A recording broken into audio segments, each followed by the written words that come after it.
Are you guys ready for day 3? I am.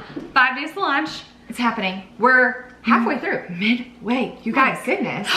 Okay, so this is going to like take everything a step further so that you can just be the best, amazing, the most amazing experience for your clients. We're talking about how to wow them. Yes, yeah, so here's where you are right now, and if you need to like rapid fire get this done, this is what you need to be accomplishing. Identify what that MVP is. So you figured out your offer, you know the name of it, you've even outlined that sales page already. You've like outlined the benefits, you're talking to your people, you figured out your packages, like you did a lot of work in the first 2 days. So now we're talking about like, okay, it's not just about like putting up a pretty website and then being done, like what is this actual experience that we're providing? And I touched on it yesterday where I talked about as a service provider, we're here to serve. And that's what really this day is all about. Yeah, because you've already packaged it up, you've already priced it, you've already put it together, and this is the follow up to all of that. So I don't want you to go and put something out into the world and then be like, okay, I don't actually know what's gonna happen next. Yeah, because if you're confused, they're confused. Yes, so what you need to know and understand is what is happening after someone books with you, and this is going to automate that experience so that you have something that's quick and easy to understand. And this is the biggest opportunity that every single service-based business owner has, because we've worked with countless contractors or other services, collaborations, partners, whatever. So we've seen the follow through or the expectations or the after them making the decision both be really, really great and really, really not so great. So we want you to be really, really great because that's what helps you stand out from the crowd. That's what helps you book higher paying clients more often, keeping clients, all of that amazing stuff that every single service-based business owner wants. It's in this part of the puzzle. Yeah, so in your workbook, we're walking you through what are your expectations? What are you trying to get them to accomplish? What are your boundaries around how you want to communicate with your clients and when you want to communicate with your clients? And you're going to walk through and outline all of those things. But here's the things you ultimately need to identify. You need to create a communication plan for how you are going to talk to your client after they book with you.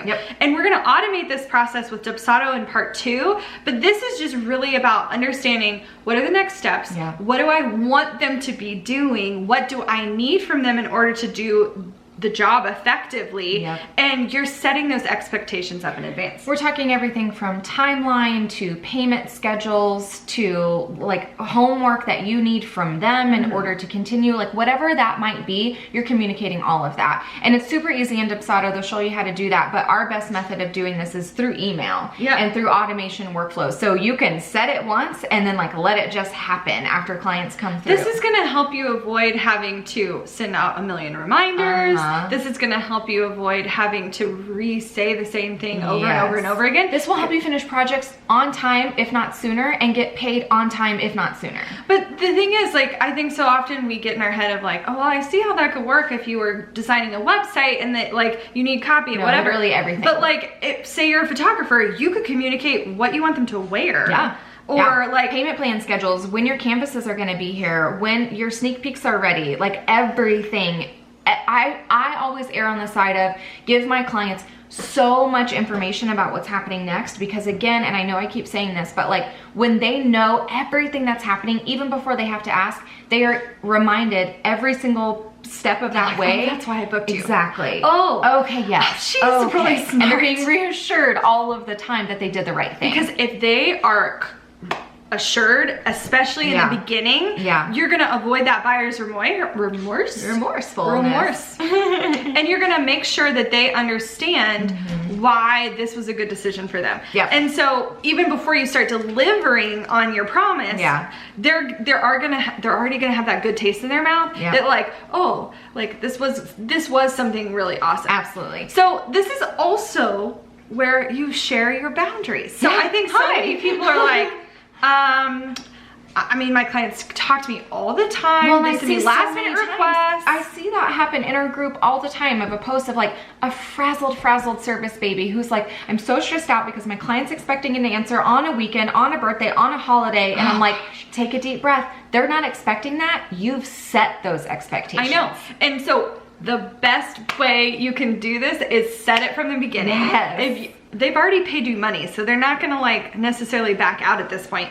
But if you're clear and concise, people respect that. Yes. If you say, you know, I do not work in the evenings because I want to spend time with my family, they're gonna be like, you don't even need to give a reason. I mean, just that's give true. your hours. That's true. You just tell them like it But is. communicate it. Like, Yeah. let it know. Put that in your they're email not- signature. They're not gonna know unless you say something. Yep. And it's this type of stuff that keeps you on schedule and it keeps projects running smoothly. And I believe it's the #1 thing that prevents burnout. For sure. And even simple things like, you know, you might have communicated with them in DMs or phone calls or text messages or whatever to get to this point because that might have been required. Right. But then you need to set the precedent that, you know, moving forward to make sure I don't lose any communication, where. we're only going to talk through XYZ channel. And that might be email, that might be like your client portal. It could be anything, but you have to decide what those things are and tell them so that they're not coming at you from every direction, right?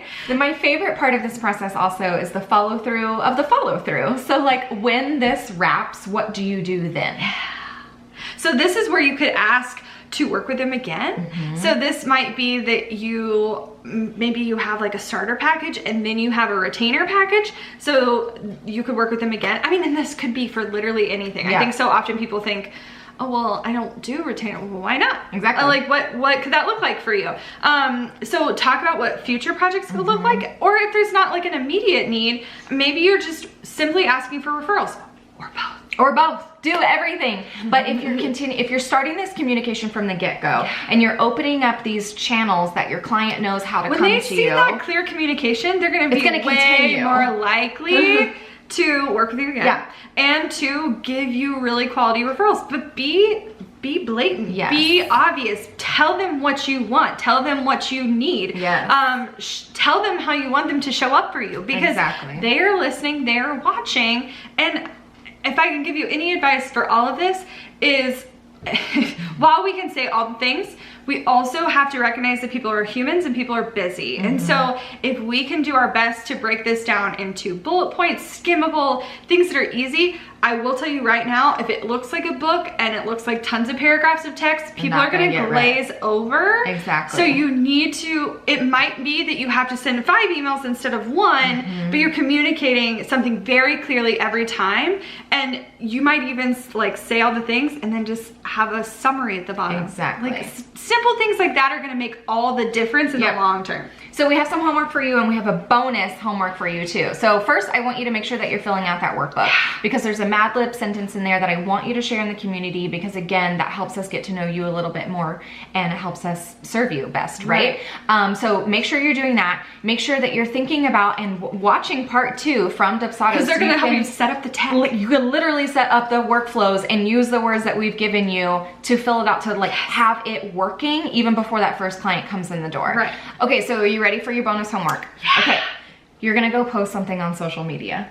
Okay, now before you panic, we're gonna tell you exactly what to post so you can just like fill in the blanks. Okay, what's a value or an extra little nugget piece of information about the offer that you're selling this week that you could share? Now think like ground zero, think step 0, think stage 1, think what they need to know, how they need to feel, what they need to be going through before they purchase from you. Yep. So you could also consider doing this as like a micro blog, right? I'm sure you've talked about after you've talked about your loving, supportive people who said the words to you, right? You got some ideas on like, oh, here are some of the struggles that they're going through, the things that they're thinking about. Oh, I bet they need to kind of process this information before they're ready to do this thing from me. It's that. It's sharing that story. It's sharing that experience. It's sharing, oh man, I was chatting with my best friend the other day and she said, and like talk about that if it relates to the thing that you're going to be selling. Now, before you like start thinking, oh my God, I never started a business Instagram, or I never started a business page, or I don't know. Guys, you need to just start where you are. Share somewhere. It could be literally on your personal Facebook page. Yep. It could be on your personal Instagram. You need to talk where you already have people listening. Yep. I don't care if they're your ideal client or not, because they might know your ideal client. Exactly. And it's just practice for you to be talking about the thing. Again, the #1 mistake of not selling is not asking for the sale. And right here, you're not necessarily saying, okay, now go buy my thing, but you're getting used to talking about your thing, the value that it could add, the mindset that people are in. And the biggest thing that could happen from this is anyone reading that and feeling heard, feeling listened to, and feeling connected to you. That's your only goal here. Value and connection. So go post that and then tell us that you posted it so we can see it. And you can get even more bonus points if you decide to do this as a Facebook Live or an Instagram Live so that people can actually see your emotion and see your excitement. You could even decide to later turn this into like a blog post series and post it on your website. But like the point is, you're just adding value here. You're not even talking about the fact that your offer is coming yet. That is coming, don't worry. But for now, you're just showing up, you're giving value, you are talking to the right kind of person so that when we do start talking about it tomorrow, that it will feel very flowy. Yes, very flowy. So go do it, be flowy.